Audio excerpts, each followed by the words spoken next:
Ok, allez. Ok. Bon, Hachem, on a commencé ce Mahamar du Rabbi qui a été dit le Shabbat Mevarechim Chodesh Iyar Tafshin Tetzain. Il se trouve dans le Sefer Mahamarim Tafshin Tetzain de cette même date, de cette même année, à la page 477. Bon, Hachem, on a le texte ici. Hier, on va résumer maintenant ce qu'on a vu hier. Sur le Dibra Matril, c'est le Tichar Nikraou Arishonim Sofrim, Shayu Sofrim Kol Otiot Shivatora. Qu'est-ce qu'on a vu hier très rapidement? On a vu que dans Parashat Shmini, donc il y a un vav du mot gachon quand on parle de tous les animaux qui rampent sur leur abdomen. Gachon, c'est l'abdomen. Et le vav, c'est la moitié de la Torah. C'est pour ça que les Rishonim, les sages, ils sont appelés des gens qui comptent. Ils comptaient chaque lettre de la Torah et plus que ça, ils tiraient même un enseignement du nombre de lettres, si une lettre elle est intermédiaire, elle sépare la Torah en deux, etc., etc., etc. On a vu aussi un passouk dans Teilim où il y a le Haïn dans le Teilim P du mot Yar qui fait donc la division du Teilim en deux, la lettre intermédiaire. Ok, on avait dit que cette chose-là, c'est pour donc le Vav, c'est comme un rempart pour séparer donc le Ham Israël de la Klippa ou pour ne faire en sorte que les forces de sainteté alors ne parviennent pas à la Klippa. Donc il y a ce Vav qui fait une interruption. Et c'est ce que la Torah nous montre parce que c'était sur un mot qui représentait l'abdomen d'un rampant, c'est-à-dire que ça faisait allusion au Nachash, celui qui a amené la faute. Et là-bas aussi, il y a marqué que sa klala, c'était qu'il rampe sur son abdomen. Il y a le même mot gachon. Et aussi, donc, le passouk de Teilim qui parle que le sanglier de la forêt, donc mutile, marche sur Jérusalem. Et là-bas, le sanglier de la forêt, il se dit chazir, miyar, du yar, et le haïn, c'est le haïn de ce sanglier, pour montrer que, puisque c'est la lettre du milieu de la Torah, ça vient faire une interruption entre le Ham Israël et Sav et Dom, et Sav essentiellement qui est comparé au Khazir, au cochon, parce que il nous montre ses sabots fendus pour nous faire croire qu'il est cachère, mais profondément on sait qu'il ne rumine pas et qu'il n'est pas du côté de la sainteté. Et donc, on veut pas lui donner des forces, on veut pas qu'il nous approche. Donc, on fait une interruption dans le mot qui le définit, Chazer Miyar, le sanglier de la forêt. Et on montre qu'on va interrompre notre relation avec lui.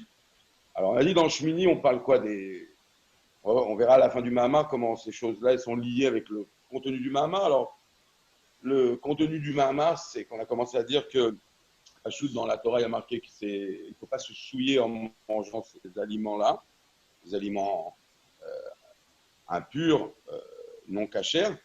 Et il y a marqué que nit metem bam, et que si vous les mangez, alors oui, vous êtes souillés. Et les sages, ils ont dit, c'est quoi nit metem bam? C'est-à-dire que c'était le mot tamé, touma, en vérité, sans le aleph. Donc eux, ils ont dit, il y a marqué nit metem bam, ça vient du mot timtum. Oh. Et là, on a lancé le mahama en disant que les aliments non consommables qui sont brefs, Agmara Yoma, elle dit, eh ben, qu'est-ce qu'ils entraînent? Ils entraînent, c'est Agmara qui dit ça, ils entraînent l'obstruction du cœur de l'homme. Ça bouche le cœur de l'homme. Et bon, Rabbi a commencé à expliquer qu'un cœur bouché, c'est un cœur de pierre. Et il a dit que même si une personne, alors, elle comprend les choses, elle est en accord avec les choses, elle intègre les choses, alors il se peut que le cœur, il y a marqué que Déhou est un vaillé, qu'il faut connaître Dieu, Déhou et les Vav Shalem. Il ne suffit pas de le connaître, il faut le servir avec un cœur entier. Donc, on voit qu'il y a la connaissance, il y a le servir avec un cœur entier, que la shlemut, la perfection, c'est Dieu nous a donné une tête et un cœur, c'est de le servir avec ces deux choses-là. Et des fois, il arrive que non, les choses, on n'arrive pas à ressentir émotionnellement et on n'arrive pas donc à réveiller son cœur au sujet et de le mettre rapport et en éveil par rapport au sujet qu'on a étudié. Donc le cœur, c'est un cœur de pierre, alors qu'il ne faut pas que ce soit comme ça. On a dit qu'il faut que ce soit un cœur de chair. Il faut qu'il y ait en nous le sujet de Libi Halal Bekirbi. Que notre cœur soit vide en notre sein. Ça veut dire, il a dit, Rabbi, que c'est le sujet d'enlever de son cœur toutes les ignanées de Olamazé, toutes les retsonotes, toutes les volontés de ce monde-là. Dans le cœur, il désire, je veux, j'ai besoin. On a des besoins, on a des envies. Et de toutes ces choses de ce monde, pas besoin de les détailler. Et toutes ces choses-là, c'est ce qui entraîne que le cœur, à la fin, soit un cœur rempli de choses, et pas des choses auxquelles il faut aspirer. Et donc, le cœur, il devient bouché. Et puisqu'il est bouché, on comprend que la réflexion, l'intellect, même s'il comprend les choses, même s'il est en accord avec les choses, même s'il intègre les choses intellectuellement, alors ça agit pas sur le corps. Et Rabbi, il dit, comme il y a marqué qu'un cœur bouché, c'est un cœur rempli de bêtises, de choses vaines. Comme il y a marqué dans la Gemara qu'un ustensile vide, il peut recevoir. Donc un cœur vide, Libi Halal Bekirbi, il pourrait recevoir le dévoilement intellectuel, alors qu'un climalé, on a vu, un ustensile rempli, il ne peut pas recevoir. S'il est rempli, on ne peut rien lui ajouter. Donc ça, c'est ce qu'on avait vu. Le Rabbi avait rajouté une Nekuda en disant que ce Timtum Alev, alors il vient Mina Shamayim. C'est-à-dire que c'est des choses extérieures à l'homme. Il n'a pas forcément lui-même créé, on va dire. D'accord? Il n'a pas fait que son lèvre devienne un cœur de pierre. Il dit que ça vient Mina Shamaim a priori. C'est une grande descente de Mina Shamaim. C'est basé sur le Mahamar du Rabbi Ben Zaken, la Marim Aksarim sur le même Dibour Amatril. Non, pardon, sur le Havin, Inyan Timtum, Amorach et Alev. En tout cas, le Rabbi dit c'est une Nefila Mina Shamaim. Donc, il a dit que c'est des choses comme ça. Dans le Tanya, c'est expliqué, Pérez Khaftet, que des fois, oui, Mina Shamaim, on va envoyer des tirdotes, des préoccupations, des choses qui embêtent l'autre, qui embêtent l'homme, qui font que l'homme, il s'intéresse, oui, à la parnassa, oui, à comment manger, oui. Donc son cœur, il se remplit de ces choses-là. Bon, c'est venu Minachamaï. Et le but, dans le Tanya, là-bas, c'est expliqué qu'un des buts, ça peut être, pourquoi? Pour réveiller l'homme à une tchouva, un retour vers Dieu encore plus grand. Parce que quand il revient vers Dieu, tout va bien, ça va. Quand il a des préoccupations, son cœur il est rempli d'autres choses, il n'arrive pas à se rapprocher, alors il va faire un travail sur lui et après son rapprochement il va être d'autant plus fort que le travail qu'il a fait. En tous les cas, on avait dit qu'il y a un tzarich riyun sur ça. Il y a à approfondir. A priori, des fois, le timtum à lèvres, il vient aussi c'est nous-mêmes qui l'avons entraîné, pas forcément que Inashamaïm, tzarich riyun. En tous les cas, qu'est-ce qu'on a dit? On a dit il y a un timtum à lèvres. Il y a un cœur bouché. Il y a un bouchon dans le cœur qui empêche donc l'intellect de réveiller ce cœur. Alors, le Rabbi avait commencé à donner 3 conseils comment déboucher un cœur. Alors, le premier conseil, on va appeler ça on va dire que c'est les mata les malins. C'est du bas vers le haut. C'est-à-dire que c'est comme un tuyau, une canalisation, un siphon qui est bouché. Alors, qu'est-ce qu'on fait? On met les mains dans la boue, on nettoie, on enlève les saletés. On travaille sous l'évier. Oui, on travaille par en dessous. Et c'est un travail comme ça, assez difficile, brisant. Et ça, c'est la première chose pour déboucher un cœur. Première chose, c'est quoi? Comme on a dit, une bûche qui ne prend pas, ou le feu ne prend pas, alors on la fend. On la fend en petits morceaux. Donc le feu s'intègre et la bûche, sauf, elle va prendre. C'est ça, on fait un travail comme ça de Mevat Shinle. On a dit, c'est quoi dans la Vodat Hashem? Puisqu'on a ramené le Zohar qui dit qu'une âme dont la flamme ne prend pas, la flamme, donc la lumière de la Neshama, un gouffre, oui, où la lumière de la Neshama ne s'intègre pas, mais Bat Shinle, Veyanir. Il y a marqué, qu'est-ce qu'on lui fait? On le piétine, ce gouffre, et quand on l'a piétiné, alors la Neshama, elle est claire. Et on a dit, c'est quoi? C'est quand l'homme il va réfléchir sur sa situation. Et en vérité, s'il réfléchit, il va voir que sa vie, c'est plus une vie animale, une vie d'un juif qui sert Dieu. Introspection, Cheshbon Nefesh.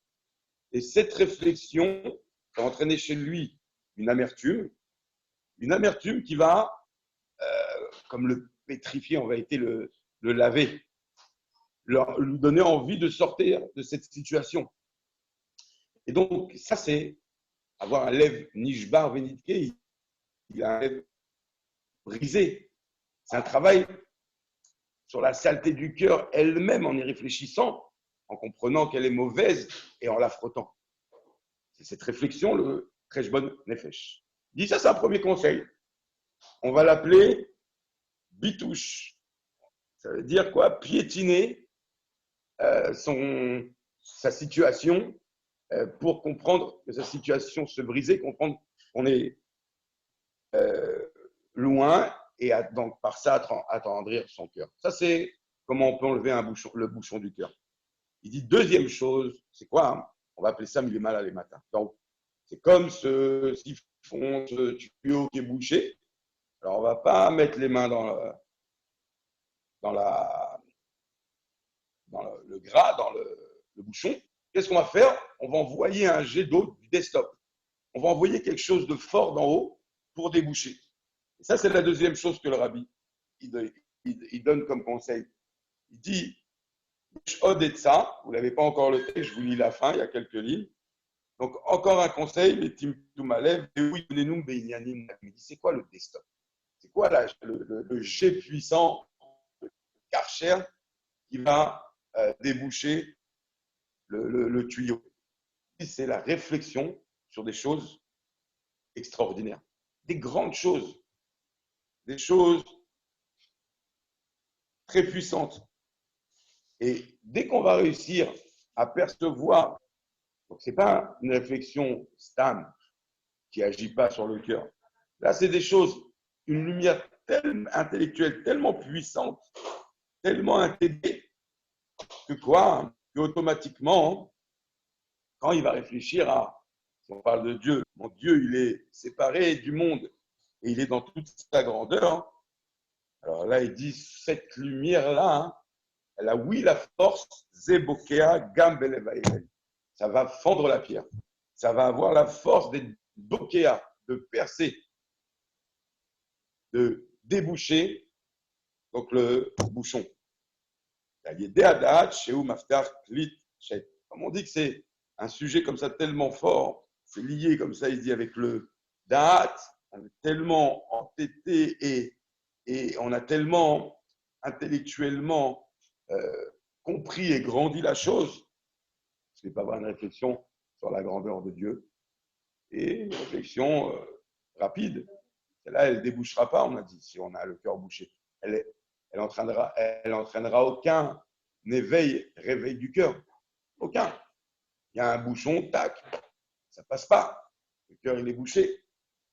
Par contre, si on utilise ici, il rajoute une notion, date, et on approfondit, et on voit que ce qu'on croyait grand, ce n'est pas grand, c'est nifla, c'est extraordinaire. Alors on sait que le date, c'est la clé des 6 midotes, donc dans les 2 premières du cœur. Donc là, on arrivera à tac, envoyer un karcher, un jet, une lumière qui va percer le bouchon et donc réussir à réveiller le cœur. Ça, c'est le deuxième conseil. Troisième conseil, on a dit c'est un petit peu comme une ségoula, c'est de dire, Yesh od etzal, Rabbi dit, et tout ma lèvre pour le cœur bouché, c'est de dire des Otiot Torah. Alors on ne parle même pas de dire Béalpé, de dire par cœur. Non, on prend un Teilim, j'ai le cœur bouché, on dit Teilim, on dit Teilim, on dit Teilim. On prend un Chumash et on lit, même à la rigueur sans compréhension. Pourquoi? Parce que Torah, c'est Torah Or, c'est de la lumière, la Torah. C'est de la Chokhmah. Et on sait que la lumière de la Chokhmah, c'est une lumière assez puissante. Pourquoi? Pour atteindre un cœur de pierre et le briser. Que même un cœur de pierre, il fonde. Donc ça, c'est le troisième conseil. Ok, on commence aujourd'hui la suite du Mahamar. Donc, vous avez le texte. Non, où on nous dit non, personne n'a le texte. Je n'ai pas fait le partage d'écran. Personne n'a le texte. Ah, ok, d'accord. Ok. Donc, alors, vous n'avez pas le texte. Alors, on lit. Alors, voilà. Maintenant, tout le monde a le texte. D'accord? C'est bon? Confirmez-moi que tout le monde a le texte. Ouais. On peut faire comme ça. ok. Donc Voilà. là, on continue. Vous avez le texte, c'est bon? Ok. Alors, le rabbi nous dit maintenant, nous, jusqu'à présent, on a dit c'est bien, on a eu 3 conseils. Alors, ça doit marcher. Le rabbi, ici, il dit quoi? Il dit Omnam, Kacher, Asa, Kol, Aïnyani, Maëlou. Quand il a fait toutes les choses qu'on vient de dire, et il le reprend en remontant. Amirat, Otiyot, à Torah. 1. Il dit des mots de Torah. Et il est plongé dans ça. Deuxièmement, qu'est-ce qu'il fait? Je sais pas, il sent qu'il faut rajouter quelque chose, donc il fait l'un ou l'autre, un tout seul peut marcher, mais il voit que ça ne marche pas, il fait tout. Il fait Otiot à Torah. Deuxièmement, il réfléchit à des sujets très forts pour déboucher, comme un karcher pourrait donc enlever toutes les saletés et déboucher un tuyau. Il fait ça. Troisièmement, alors il arrive même au stade où, allez, on va réveiller de l'amertume, on va se sentir brisé. On va le ramollir, ce cœur. Un travail du bas vers le haut. Donc, Idbonenout, il fait la troisième chose. Ve'idbonenout, be'mahamado, ve'matsavo, shehu, inyan. Il fait le sujet de mes bachinle. Piétiner son yéter. Et quoi? Après avoir fait tout ça, umikol makol, inekol aetzot loïl. Tous ces conseils, ça n'a rien donné. Ça n'a rien donné. Après tout ça, hein, il est toujours dans une situation où son cœur est bouché, ne ressent rien, ne vibre pas. Alors le rabbi, il dit quoi? Il dit ici, on a une preuve que le problème, il n'est pas que dans le cœur. Ok, son cœur, il est bouché. On n'a pas réussi à le déboucher. Il dit, c'est pas que son cœur qui est bouché, il y a un autre problème.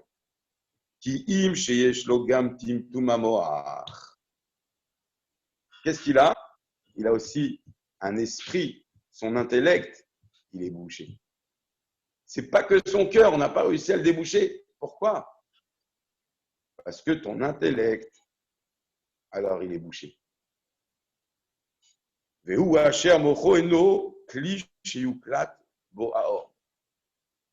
Son intellect, mais il réfléchit. Il a essayé de faire une idbonenout, de faire une introspection, de réfléchir à des grandes choses. C'est toujours bouché. Pourquoi? Parce que ta tête, elle est bouchée. Comment ma tête, elle est bouchée? Je suis en train de réfléchir à des choses. Naalim, par exemple, le deuxième conseil. C'est vrai, mais ta tête qui réfléchit à ça, elle n'arrive pas à percevoir la lumière qu'il y a dans ça. Elle y réfléchit, elle spécule, elle introspecte ces choses-là. Mais quoi? Mais il n'y a pas de lumière, c'est que des lettres sans lumière. Puisque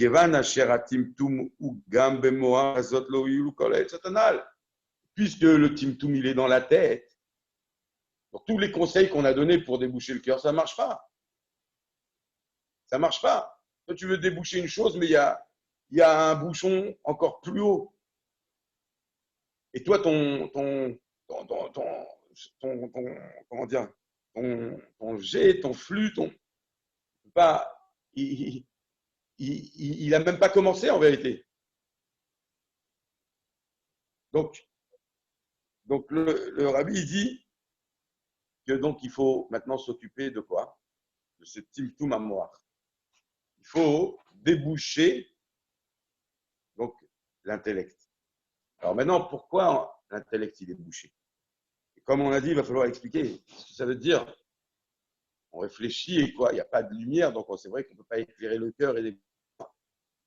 Il est déjà à Siba les timtum amoar ou pourquoi il y a un timtum amoar? Alors regardez bien. Alors là, il ne dit pas que ça vient de Minashamaim, pas du ciel comme le timtum alev. Il dit Umitzad ribouy ashikua betavot. Gam betavot eter. Parce que la personne, elle est plongée, elle est obsédée dans sa tête par les plaisirs de ce monde, même les plaisirs permis. Et donc, puisque sa tête, elle est omnibulée complètement par ses plaisirs, les mitzad zé, enokli, les kabbalah, les klitat, ora eloki. La tête, elle ne peut pas être un réceptacle de la lumière. Il pourra étudier des heures et des heures de chassidoute. Il pourra lire de la Torah, des choses extraordinaires. Il pourra, dans sa tête, se dire et essayer de se dire que ce qu'il fait, c'est pas bien et que il s'occupe du matin au soir des choses animales. Et derrière tout ça, dire des mots de Torah, avoir des lettres de Torah dans sa tête, les trois conseils qu'on a donnés. Et ces trois choses qu'il est en train de faire, on va dire, c'est superficiel. C'est un intellect programmé. C'est pas un intellect qui vit. Il n'y a pas de lumière à l'intérieur de ça. Donc c'est bouché à ce niveau-là. Ah, bah, c'est normal déjà si ça passe pas là, comment tu veux que ça passe dans le cœur? C'est ce qu'il a dit. Si dans le cœur il n'y a pas, c'est à cause de la tête. Et il explique maintenant. C'est quoi ce Inyan-là? Est-ce qu'on reste à un niveau terre à terre? Je ne comprends pas. On m'a dit d'étudier. J'étudie normalement. Ok, mon cerveau, il comprend et il n'est pas bouché. 2 et 2 font 4. D'accord? Mon cerveau n'est pas bouché. Eh bien, dans la Torah, on te dit oui. Si un sujet divin, tu le dis comme 2 et 2 font 4, eh ben, tu peux ne pas ressentir le divin qui est à l'intérieur. Pourquoi? Parce que les sujets intellectuels de Torah, ce n'est pas que des notions de mathématiques, c'est de la Gdusha, c'est la divinité qui les habille. Donc on peut avoir les sujets de Torah comme des mathématiques, et ça s'appelle un esprit bouché qui ne donnera rien.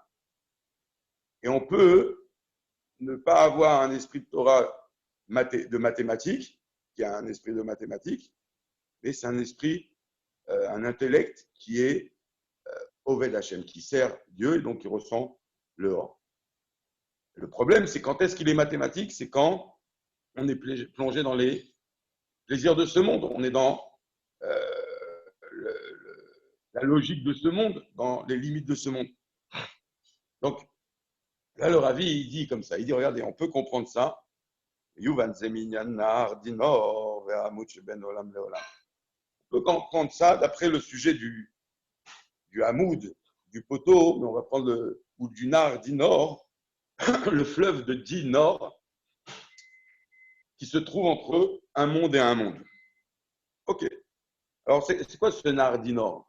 En Chassidou, dans les Sfarim, alors il y a plusieurs explications, mais une des explications, c'est un fleuve spirituel, bien sûr, qui a été créé par quoi? Par la sueur des anges. Il y en a qui disent les anges qui sont sur le char céleste, d'autres qui disent certains anges autres, comme Gabriel, enfin, il y a un tas de choses qui ont été dites sur ce fleuve qui a été créé par la sueur des anges. Bepashtout, c'est quoi? Un ange, il a la crainte de Dieu. Les seraphim, ils brûlent pour Dieu. Tous les anges, leur mouvement, c'est plus ratso, c'est d'aller vers Akadosh Baruch Hu. Ils ressentent la divinité. Et donc, ils ont une crainte de la divinité. Et donc, la crainte, elle entraîne chez eux, comme quelqu'un qui je sais pas, son corps, il chauffe. Quand on a chaud, oui. Alors, donc, on transpire. Donc, les anges, ils ont chaud. Ils brûlent pour Dieu. C'est la crainte, la rigueur. Et donc, ils ont une transpiration. De cette transpiration est créé un fleuve. C'est spirituel. Maintenant, ce fleuve, c'est la sueur des anges. C'est vrai que dans la sueur, c'est des psolettes. Hein. Peu importe, même les psolettes des anges, c'est un fleuve. C'est un fleuve. Quelque chose qui va permettre on va voir de réparer. Un fleuve, on s'en sert pour se tremper au mikvé. Alors regardez, ce sujet du Nardinor, quand est-ce qu'il intervient dans les textes? Et Birdé, on dit, il s'est ramené, oui, dans plusieurs endroits, que par exemple, Birdé, chez Yochale Kabeleta hors de Gan Eden, pour pouvoir recevoir la lumière du Gan Eden, par exemple, la Neshama qui doit monter dans le Gan Eden. Ok, le Gan Eden qui se trouve à Tarton, qui se trouve dans le Olam, à Yetzira. Elle ne peut pas, la Neshama, monter comme ça dans le Gan Eden. Sarich liot trilat vila benardino. Elle doit, la Neshama, d'abord se tremper dans ce fleuve qu'on appelle Dinor. Elle doit d'abord se tremper. Pourquoi? Comme on se trempe au mikvé, on se purifie, on s'annule. Pareil, elle se trempe dans ce fleuve spirituel, l'ishkoar al-chezou et hay halma, pour oublier tout ce qu'elle a vu dans ce monde-là, la Neshama. Tout ce qu'elle a vu et toutes les ta'avot dans lesquelles elle a été entraînée, alors ça l'a aveuglée. Et si elle monte comme ça, telle qu'elle est dans le Gan Eden, alors elle pourra pas percevoir la lumière du Gan Eden, du paradis. Donc qu'est-ce qu'elle fait? Elle doit s'enlever toutes ces machines à laver. On la plonge, elle plonge dans le Nardinor. Pour se lever d'un niveau à un autre niveau, il faut se nettoyer. Il faut oublier toute notre vision des choses telles qu'elles étaient ici-bas.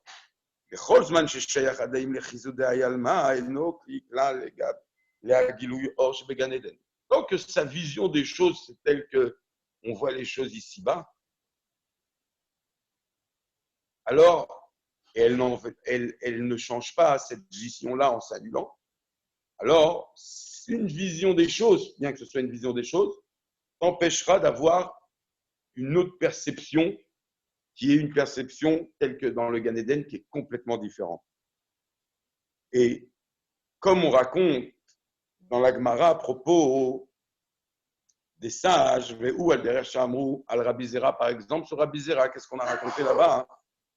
Que Rabbi Zera, Sam Kama avec Kama Ta'anit, il a fait des jeûnes et des jeûnes, encore une fois, il y a un sujet d'annulation. L'annulation d'enlever ce qu'il est, de changer de ce qu'il est. Pourquoi il a fait des jeûnes et des jeûnes, Rabbi Zera, à l'Ishkoar al-Talmud Bavi? Il voulait oublier le Talmud de Babylonie. Pourquoi? Pourquoi il voulait oublier? Parce que Birde Sheyuchol Ilmot Talmud Yerushalmi. Il voulait maintenant apprendre le Talmud à Jérusalem, le Talmud de Jérusalem. C'est-à-dire quoi? On voit dans la Torah elle-même, Vaïnou des Gamba Torah Goufa. Je veux dire, attends, là c'est fou. Je comprends qu'une Neshama qui avait une vision matérielle des choses dans ce monde-là, maintenant, elle doit avoir une vision spirituelle des choses dans le Gan Eden, les dévoilements qu'il y a dans le Gan Eden, donc on l'a fait plonger et on l'annule dans le Nardinor, on la lave dans ce fleuve de Dinor pour qu'elle change et qu'elle oublie la vision qu'elle a eue ici-bas, matérielle, pour avoir une vision spirituelle. Mais dans la Torah elle-même, il y avait une vision des choses telles que le Talmud Babli, a jeûné je ne sais pas combien de jeunes Rabbi Zera pour oublier cette vision de Gdusha et avoir une nouvelle vision du Talmud Yerushalmi qui est différente, mais encore de Gdusha, oui. Et on sait, il n'est qu'à Asher à l'Eretz Israël, que oui, quand il est monté en Eretz Israël, Rabbi Zera, que quoi? Que là-bas, des Eretz Israël, à Limoud ou Beofen Aleyoter, que là-bas, l'étude, c'est un très haut niveau, beaucoup plus haut que Eretz Israël. Les Chol Rabbi, mais Eretz Israël, Yod Beretz Israël Ayun Smuchim, pardon, Ish Mipi Ish Ad Moshe Rabbeinu. Parce qu'en Eretz Israël, c'est pas qu'ils étaient plus intelligents, c'est que la transmission, elle s'était faite de bouche à bouche, d'homme à homme, depuis Moshe Rabbeinu. La Torah, elle était beaucoup plus claire, beaucoup plus limpide. À Limoud ou Betachlit Abiruch, Betachlit Abitul. Bon, bien qu'Eretz Israël ou Yerushalayim, l'air, ça rend plus chacham, mais quoi qu'il arrive, là-bas, les choses, elles sont à un autre niveau. Zéou Kol Rabbi Eretz Israël. C'est pour ça que Kol Rabbi, Rabbi, c'est en Eretz Israël. C'est quoi Rabbi? C'est pas Rav. Rabbi, il y a le Yud en plus. À Yud, à Nosav, al Rav. On a rajouté au mot Rav un Yud. Et ce Yud, celui qui suit avec nous le Mahamar de Echal tout le matin, il a compris que sur un Yud, on peut parler des heures et des heures. Et sans exagérer, on a déjà parlé 3 heures du Yud dans le Kuntra Sechalsu. En tous les cas, ce Yud, ou Abitul de Chochma, il représente l'annulation de la Chochma. Il est donc Rav plus Yud, c'est son Eretz Israël, Rabbi. Ah, cette annulation, ce niveau très très haut. Il n'est qu'à Sheriat Seifiyot Etzlo, Ofen, Alimud, Talmud Yerushalmi. Donc lui, il venait de Babylonie avec son niveau. Et quand il a fallu qu'il s'élève au niveau de l'étude du Talmud à Jérusalem, qui était le Talmud de Jérusalem, c'est qu'il est plus concis, il est plus rapide, c'est plus de la Chokhma qu'en Babylonie, un développement. C'est plus clair. Ayat Tzarech Lishkoach Trila, le Talmud Babli, devait oublier auparavant le Talmud Babli. Que là-bas, sur le Talmud Babli, on dit Bemechashachim Oshiveni. Tu m'as amené dans l'obscurité là-bas. C'est une couchiotte sur couchiotte, des questions, des réponses, des pages et des pages et des pages. Il faut sortir de là-bas, dans le Talmud Babli. La façon d'étudier le Talmud Babli. Donc, il dit qu'on voit même dans la Torah, il y a une perception des choses, mais par rapport à autre chose, alors il faut l'oublier, cette perception. On dit un petit peu, c'est ce que Rabbi Zera, c'est clair qu'il n'a pas oublié tout ce qu'il a étudié. Tout ce qu'il a étudié, il avait encore dans la tête. Et c'est absurde d'oublier même une lettre de la Torah. C'est absurde de faire des Dvarim Betelim parce qu'on oublie la Torah, c'est un interdit d'oublier la Torah quand on l'a vu dans le Perka Avot. Mais là, c'est pas qu'il a oublié ce qu'il a appris, c'est la façon d'apprendre, la perception des choses, la façon de raisonner. Et ça, on lui a dit, ça, alors il faut le changer. La perception des choses pour arriver à une conclusion, change-la. Une conclusion, on y arrive autrement, avec Talmud et Yerushalmi, plus clair, plus barreau. Même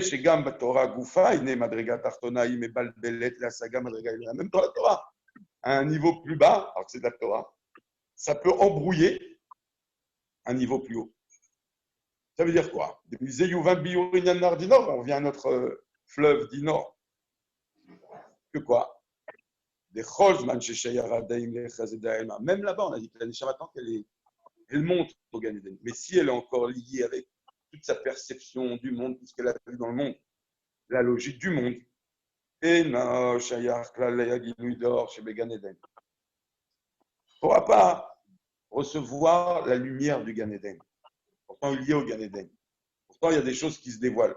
Il ne ressentira pas cette lumière. Pourquoi? Sa perception le bouche. Ça, c'est Timtum Amoar. C'est le bouchon dans la tête. Tu réfléchis sur des choses Naalim. Et toi, tu as une perception. On va te parler de Dieu, tu vas croire que c'est le roi des animaux. Ah, il est grand, c'est comme un lion. C'est... Ouais, parce que toi, ta perception des choses, c'est dans ce monde-là. Ah oui, c'est comme un grand roi qui domine son royaume. Non, et tu ressentiras rien quand tu as un bouchon dans la tête. Et ton cœur, il ne ressentira rien. Si pour toi, Dieu, c'est ça.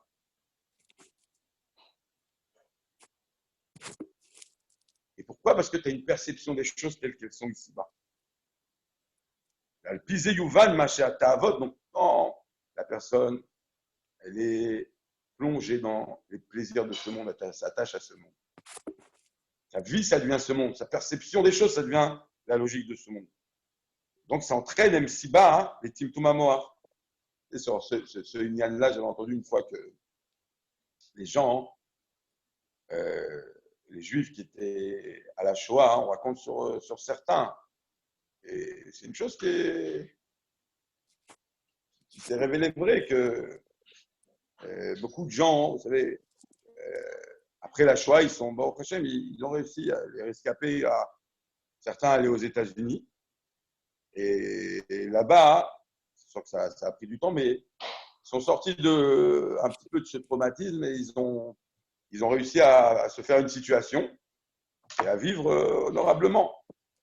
Et on raconte que certains, même aux États-Unis, quand ils passaient par exemple devant une poubelle ou des pots de pommes de terre, des épluchures de pommes de terre, alors il les récupérait. Comme ça, j'ai entendu, je ne sais pas si c'est vrai, mais en tout cas, il les récupérait. Ils faisaient attention. Et des fois, il les amenait chez eux. Donc, c'est sûr qu'à la fin, ils se disaient, ben, on ne fait rien avec des pots de pommes de terre. Mais pourquoi? Parce que quand ils étaient pendant la Shoah et quand ils étaient pendant la Deuxième Guerre mondiale où ils n'avaient rien à manger, alors des fois, oui, ils récupéraient des pots de pommes de terre. C'était leur potage du soir. Ils mettaient de l'eau bouillante, ils mettaient des pots de pommes de terre qui donnaient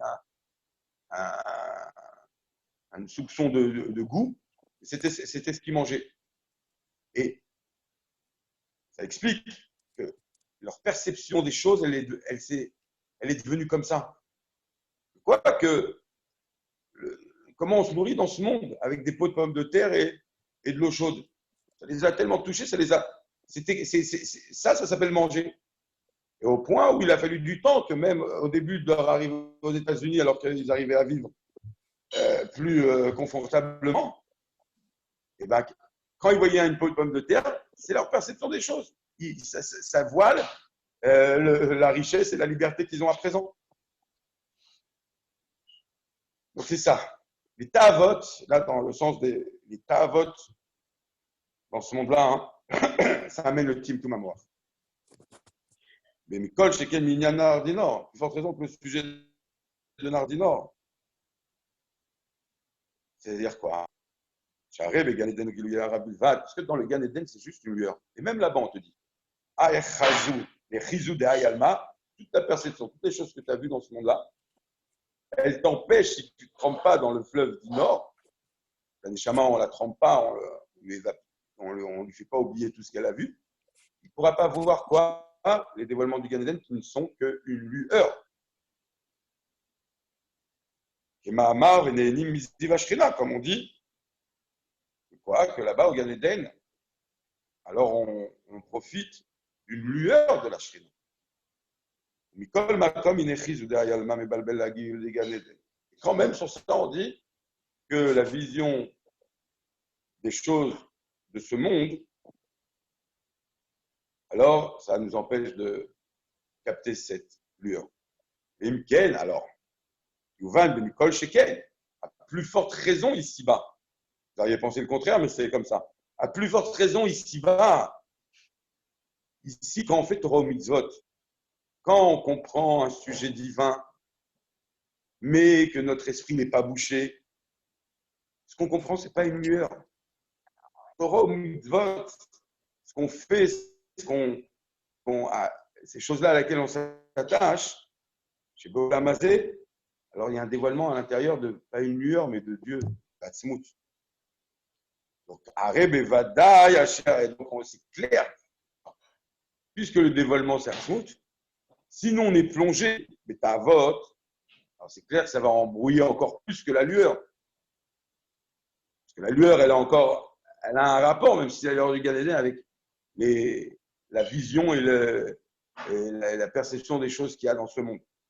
Mais là, Atzmut, ça n'a rien à voir avec l'attachement intellectuel, la vision qui viennent, les pensées qui viennent nous embrouiller et voiler ce dévoilement. La reine n'est qu'à Sherou Meshuka Betavot et Nokli les Gilouya. Quand on est plongé, on n'est pas un réceptacle pour le dévoilement de cette lumière. Donc, voilà, jusqu'ici, qu'est-ce qu'on vient de voir? Qu'est-ce qu'on a vu? Qu'est-ce qu'on a vu? On a vu que le cœur, il y a 3 conseils pour le déboucher. Mais quand même, on applique ces 3 choses et il ne se débouche pas, c'est-à-dire que le bouchon, il est autre part. Il est où dans la tête? Et à cause de quoi? À cause du fait nos pensées sont dirigées et nos désirs intellectuels, enfin, on est voué, plongé dans les obsédés, on va dire, ça parle plus de l'intellect, par les ta'avot, les plaisirs de ce monde. Au point où toutes nos réflexions, même positives, c'est une perception matérielle des choses, grossière des choses. Donc la lumière n'éclaire pas. Donc l'heure, il reste bouché. Pas qu'on fasse. Je pense qu'on va s'arrêter là, même si c'est pas grave si. D'accord, je préfère arrêter là que commencer un sujet et ne pas le terminer. Pourquoi? Parce que ce qu'on va voir, c'est le conseil pour déboucher donc le moire. Donc c'est bien, bon, Hachem. Ok, le cœur il est bouché, les conseils ne marchent pas. La tête elle est bouchée. Alors, il y a aussi un conseil pour déboucher ça, et c'est ce qu'on verra des Hachem dimanche dans la suite du Mahamar. Voilà pour aujourd'hui. Gérard? Oui, je suis là. On a terminé quoi? S'il y a des questions, s'il y a des choses à dire, on écoute. Oui, je pense qu'Israël doit avoir une question normalement. Non, je voulais te remercier. Ah, c'est une bonne question, ça. Ouais, bah oui, on en profite, hein, on ne remercie pas, mais Gérard, ouais, moi aussi. Comme Israël, on te remercie quoi, de mettre ça en place et de permettre à des gens d'étudier la Torah ensemble. Moi, j'ai voilà. une question, moi. Ardinor, oui. Est-ce que c'est une partie du Guéhinom aussi, Ardinor? Ardinor, non. La machine à laver? Non, c'est pour ça que c'est. Non, c'est au contraire. Ouais, bon, j'ai parlé comme de la machine à laver, mais c'est pas une punition, tu vois, ça veut dire. C'est vrai qu'il y en a qui disent que dinor, ça vient du mot din. Il y a aussi comme comment dire, on verra par la suite, il y a aussi, c'est lié avec comme le kafakela, tu vois ce que je veux dire, la catapulte qui vient de nettoyer la neshama. Ouais. Ok. Ouais. Mais en tous les cas, ouais, Gérard, tu sais quoi, j'entends. J'essayerai de plus préciser. J'ai un petit peu regardé ce que c'était le Nardinor. Il n'y a pas tellement de choses, c'est ramené comme ça, mais c'est sûr qu'il doit y avoir d'autres choses écrites. Il y a comme Azou. Et de voir si oui, c'est pas lié avec, comme tu dis, pour nettoyer les saletés de la Neshama, donc c'est un peu lié peut-être. Je pense pas le Guéhénom, mais avec, tu vois, comme un Kafakela, des choses comme ça, oui. Ouais. Mais vraiment des dynimes plus que nous on pense. C'est la balade, la trempette au mikvé pour être plus pur pour la tefila. Oui. Ouais. Il y a cet aspect-là, mais c'est vrai qu'il y a ce que tu dis à vérifier. OK? Ok, de bonnes nouvelles à tout le monde. Merci beaucoup. OK, Khazak. Merci beaucoup.